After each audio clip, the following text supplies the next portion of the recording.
Welcome to Work from the Inside Out, a podcast that highlights real-life stories, practical strategies, and best practices for transitioning your career from unhappiness and dissatisfaction to fulfillment, meaning, and joy. Now here is your host, career and executive coach, Tammy Guler-Loeb. Hey everybody. I am so excited to introduce you to my guest today, Scott Miller. Scott Miller is a 23-year associate of FranklinCovey and serves as the Executive Vice President of Thought Leadership. Scott hosts multiple podcasts, including FranklinCovey's On Leadership and Great Life, Great Career. Additionally, Scott is the author of the multi-week Amazon #1 new release, Management Mess to Leadership Success, 30 Challenges to Become the Leader You Would Follow. Scott authors a weekly leadership column for Inc.com and is a frequent contributor on podcasts and webinars. Previously, Scott worked for the Disney Development Company and grew up in Central Florida. He lives in Salt Lake City, Utah with his wife and 3 sons. Please join me in welcoming Scott Miller. Hey, Scott. Tammy, my honor. Thank you for the platform. Yes.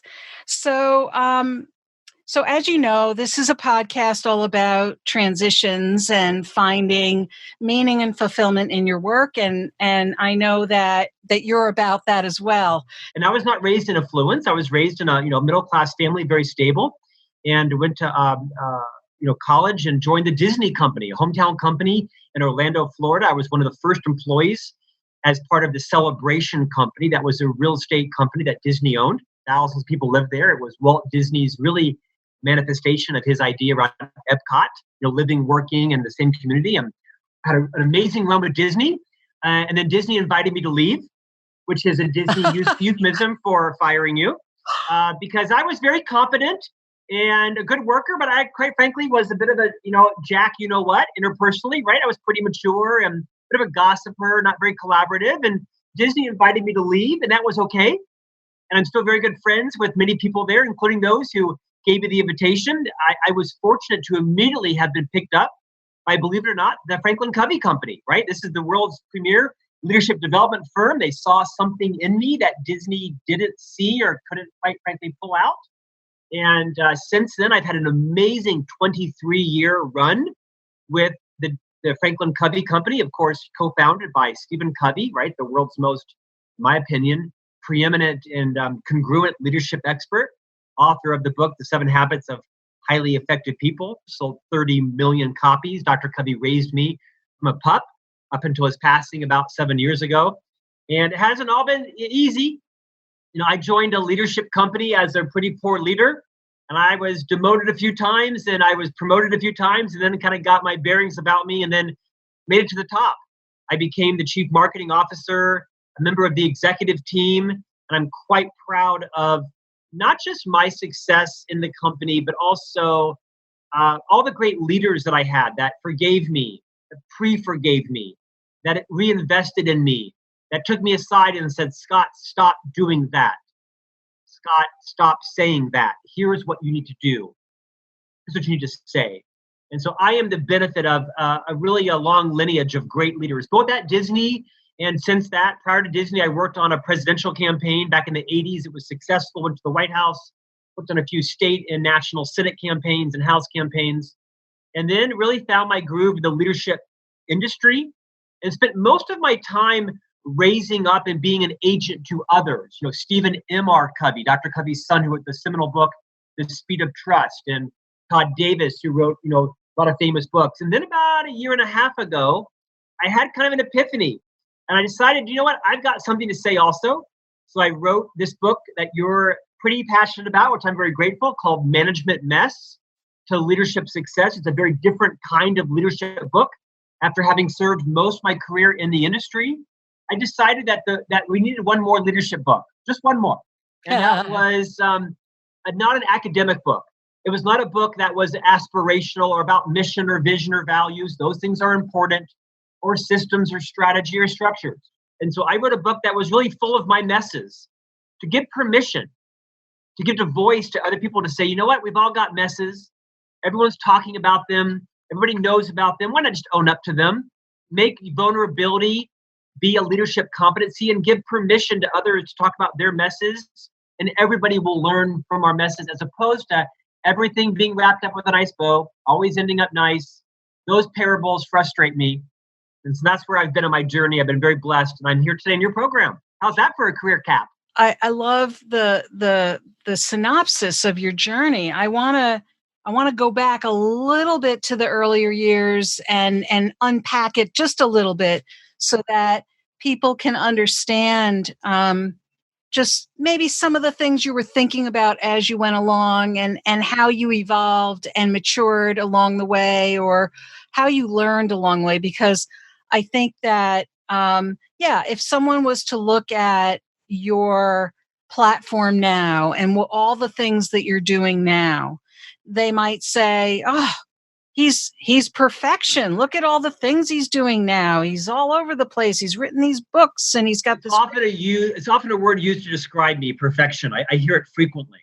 I've never heard that once, but thank you for being the first. Well, I was thinking about your podcast and the things that you're putting out into the world that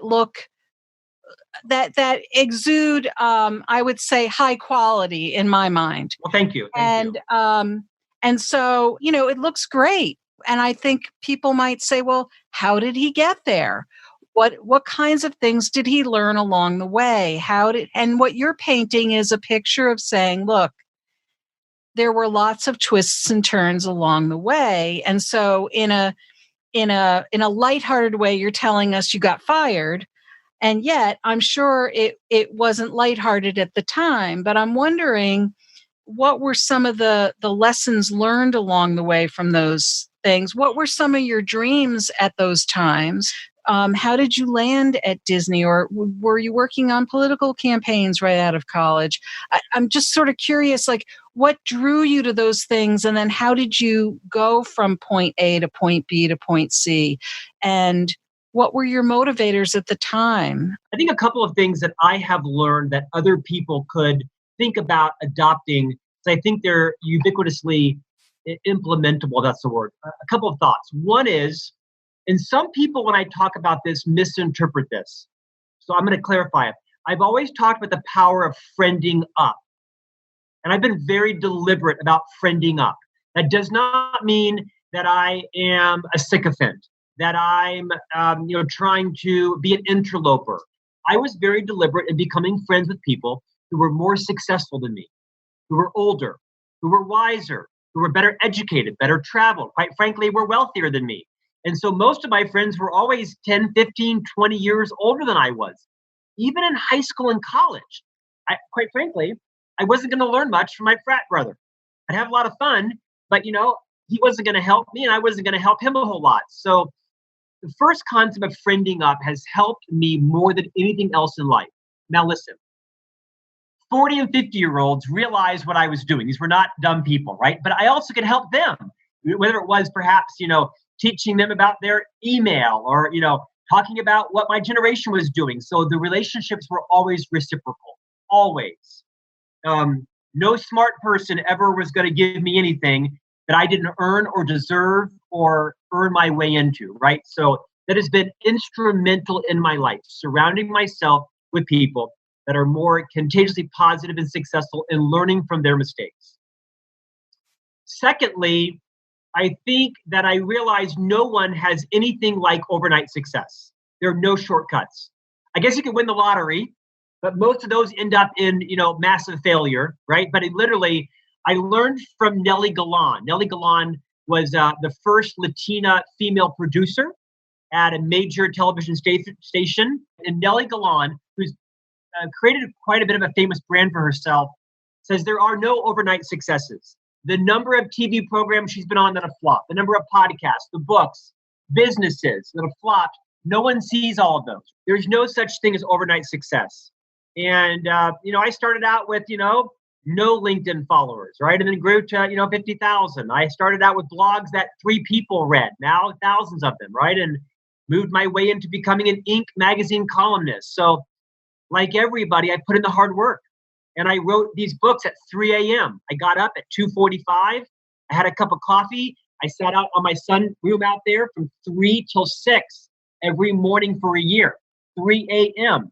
to 6 a.m. And I wrote a chapter a day for 40 weeks. So I don't think there's any shortcuts. I think it was surrounding myself with smart, wise people that believed in me. I listened, I learned, made lots of mistakes. I think the biggest thing that I've done is also kind of build my own brand as someone who gives back. I like to help other people.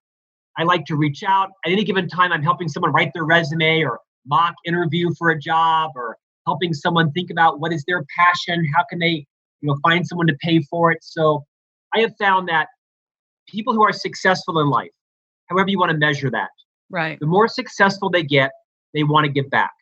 Yes. And I've been the beneficiary of, Seth Godin, right? And Dan Pink and Liz Wiseman. And these are people that I've interviewed, and they're constantly responding to my emails or my questions. Karen Dillon, who's a neighbor of yours in Boston. She's the former editor of the Harvard Business Review.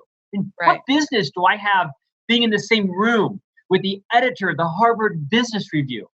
Karen Dillon came out to my book signing in Boston this June. Took me to dinner. What an honor. We're friends now.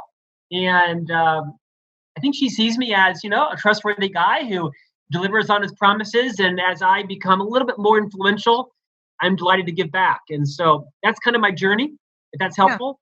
Yeah. Right. And so what would you say to somebody who let's say they hear your story, right? They hear about the some of the ups and downs. They hear about, ooh, Disney, that sounds like fun. And, they've heard Disney's a great company to work for. And ooh, they fired him. How did he pick himself up and go? And then he got into FranklinCovey, and that sounds great too. How did he get there? And how does he keep going? And, is it just this inner core within you that just keeps going? Are you just a sunshiny, positive guy? Or, what is it that, I mean, I want to know what drives you, but I also want to know what advice might you give someone else who, let's say, has hit some serious bumps in the road and is trying to look forward, because it's clear that you're a forward looking kind of person, and that you don't sweat the small stuff, but it also sounds like you don't even sweat some of the bigger things. Right. Okay. I think a couple of things.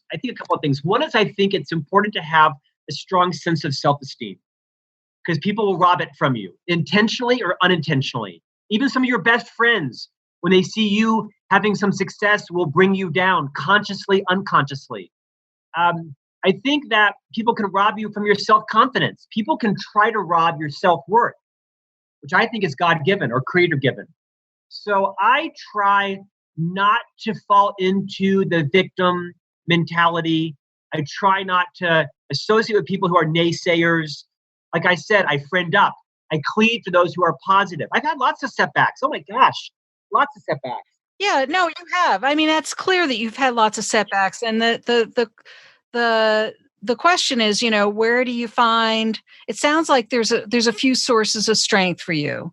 There's faith, right? You have a foundation in faith. You also seek inspiration from people who have other strengths and have other experiences that you're paying attention to what's going on in the environment around you and the people around you. From their strengths, you're learning both from their strengths and from their mistakes, right? No question. I also, listen, I'm not a bundle of joy 24 hours a day. I have a lot of energy, kind of God-given. But I also think, I think I'm here for a reason. I think I was created for a purpose. I'm not exactly 100% sure what that is. It kind of annoys me when people say that, they know what their purpose is. That's great. That's not me. I'm kind of uncovering it. Yeah. I'm kind of discovering it. I was married when I was 41. And my wife and I had 3 boys in 5 years, very quick. It was very hard, like brutally hard. There was days where I did not want to wake up. I'm like, this is too hard. They are driving me insane. They're crushing me financially.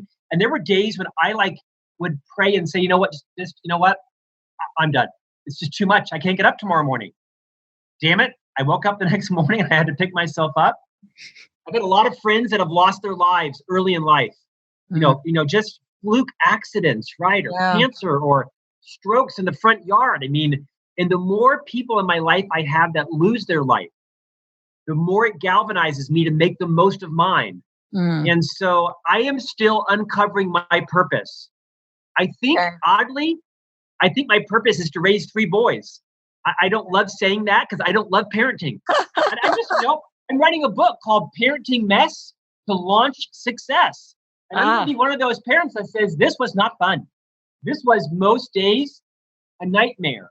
And then I get on Facebook and I see someone who's had a child that's struggling with chemotherapy at age 6. Yeah. And I think, oh my gosh, what a jerk I am. I gotta love my kids more, right? I gotta be grateful for how healthy my kids are. So I have a raging conscience. That's the Catholicism in me, right? I gotta pick myself up, dust myself off every day. You know what? There's like 7.5 billion people out there. Your boyfriend dumped you, go find a new one. Your husband cheated on you, go find a new one. I mean, I'm not glib with relationships, but there's a new company, go find a new job, right? Declare bankruptcy, move on. Yeah. And again, I'm not meaning to be trite. It's just, you know what? Your life is a gift. And I don't mean to gloss over it. People have a lot of challenges that I can't relate to with illnesses and people whose trust has been violated. You can choose to live, you can choose to die, you can choose to trust, you can choose to distrust. Use the years you have here to make meaning out of it. Admit your mistakes. Everybody knows them. I had a wise friend once say to me something profound. She said, you think they don't know. They do. So true. Everybody knows who's gay and who's straight and who's fearful and who's courageous and what your credit score is. And you know what? Just own up to it. It's okay. There's no big secrets anymore. Sad to say.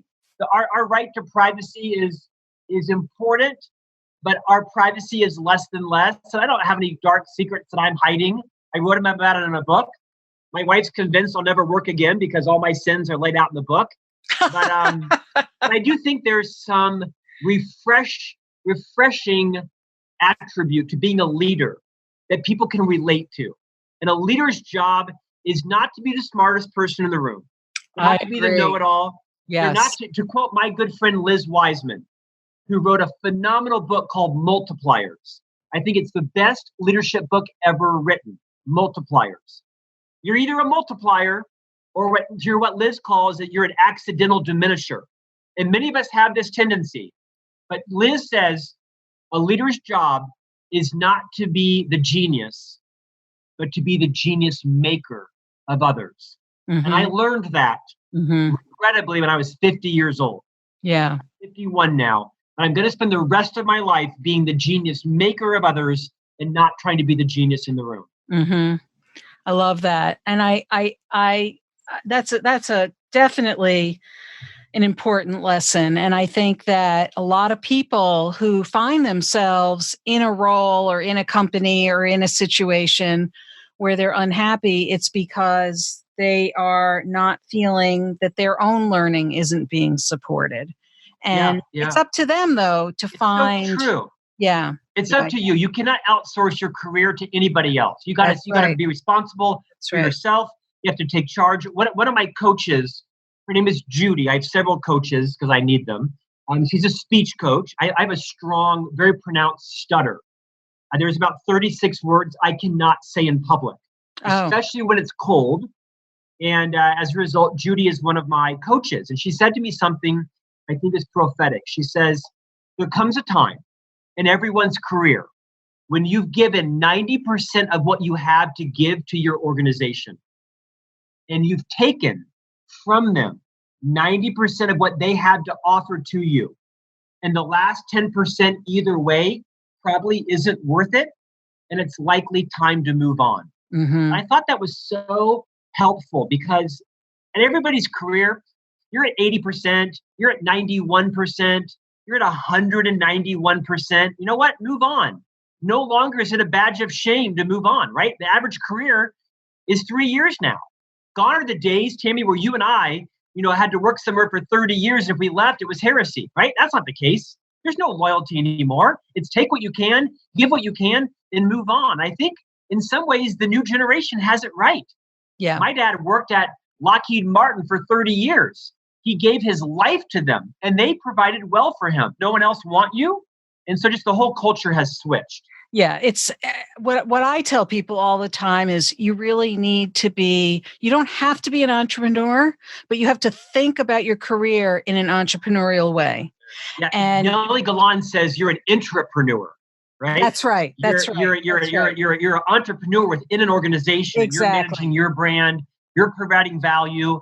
Definitely. Right. And you can still be loyal without, but you have to be loyal to yourself first. And I know that there's a lot of things we're saying here. I agree with a lot of what you're talking about here, Scott, in terms of how we navigate all the ins and outs of our careers and the twists and turns. And it all sounds like, well, just leave, right? Well, just, if you're unhappy, just leave. Well, there are people who have to keep a roof on their heads. And of course, yes. Don't quit your day job, right?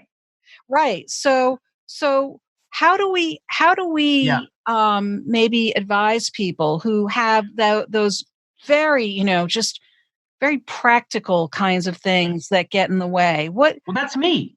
I have a job. I have a nut each month that my wife and I need to manage my family. I can't afford to quit my job. Yeah. I think everybody has that. You'd be surprised, even at people you think are famous and wealthy, you'd be surprised, the day-to-day grind that they need to do. Here's a couple of thoughts. One is dig your well before you're thirsty. That came from Harvey Mackay, right? That's his book. I'm very dedicated to that principle. When is the best time to plant a tree? Yesterday. When is the next best time? Today. So dig your well before you're thirsty. I think a side hustle is a great thing. Everybody's got a side hustle. Everybody's got an online business or an eBay account or Udemy. You know what? I think side hustles are great. You'll live and learn. There's very little downside and a whole lot of upside. That's right. I think this idea of digging your well before you're thirsty is really valuable. Set your sights. A year from now, I want to have 2 months income saved so I can try a new job, or 3 months, right? But think a year out. I think it's also important to reinvent yourself. You can't expect to change a situation if you aren't learning something new or doing something different. So you've got to disrupt yourself. And I think another way to say disrupt yourself is just learn something new. Don't make it, ask yourself, how can this be easy? It doesn't have to be hard to disrupt yourself. It doesn't have to be paying thousands of dollars for a course. There's free courseware out there. There's tons of ways to disrupt yourself or change it up a little bit. I have a great mindset that will seem counterintuitive. I love to fail. People will say, I fear, they fear failure. Yeah. I expect to fail. I'll go into something saying, this is not going to work out. I am prepared for it, right? Inc. is not going to accept me as a columnist, right? Or Tammy's not going to invite me after the pre-consult to be on her podcast. I expect to fail. And when I don't, I'm delightfully surprised. And when I do, I've met my expectations and now I've learned what am I going to do differently so perhaps I can improve it. And then most of the time, I succeed. So I don't fear failure. Yeah. Because I kind of expect it. And a lot of coaches will say it's a horrible paradigm. You know what? I don't ever disappoint myself. And I often exceed my expectations. So for me, it's worked out really well. But I do think it's about how do we set ourselves up with our expectations and our assumptions, right? Yeah. If we set ourselves up with those things, then we are setting ourselves up for disappointment and all kinds of horrible feelings. We don't. Yeah. I have a healthy balance of caring and not caring what most people think about me. I care what my wife thinks about me, my 3 boys. I care what the CEO thinks about me. But beyond that, I don't care a whole heck of a lot what most people think about me. My reputation is the collection of my own decisions, right? And I heard something so profound. It's recent. It said, what most people think about you is not your business. That's right. And as you move into putting yourself out there, you know what? I don't even check Glassdoor anymore. I don't even check the podcast. I care what my boys and my wife and my creator think about me. And on most days, my CEO, but not every day. Beyond that, think what you want. I'm going to go do my thing. Amen. Hallelujah. Praise the Lord. Again, Scott, thank you. This has been great. Thank you so much. Thank you. You're a pollinator. And you're a bee kind of moving from flower to flower. And I so appreciate you helping to pollinate my message as well. My pleasure. Have a great day. I hope you enjoyed my interview with Scott Miller. It was so interesting to speak with him and learn about his professional path to where he is today. What is your key takeaway from our conversation? Is there something you'll put into action this week that you'll benefit from for years to come? Share what resonated with you in the show notes at workfromtheinsideout.com. Look for episode 053. That's also where you'll find all the links and resources from today's podcast. If you enjoyed this episode with Scott, please share it with your friends and colleagues. And don't forget to subscribe so you don't miss next week's show. Remember, subscribing is always free. Are you enjoying the podcast? I'd love to read your review on Apple Podcasts. It's easy to find our page at tammygoularloeb.com/Apple. Thank you so much for listening. And remember, it's never too late or too impossible to increase your sense of fulfillment and satisfaction in your work and other meaningful activities. Let me know how it's going for you. And who knows? Maybe you'll be my next interview on this podcast. Bye for now. Thank you for listening to the Work from the Inside Out podcast. For more information, you can find us at www.workfromtheinsideout.com.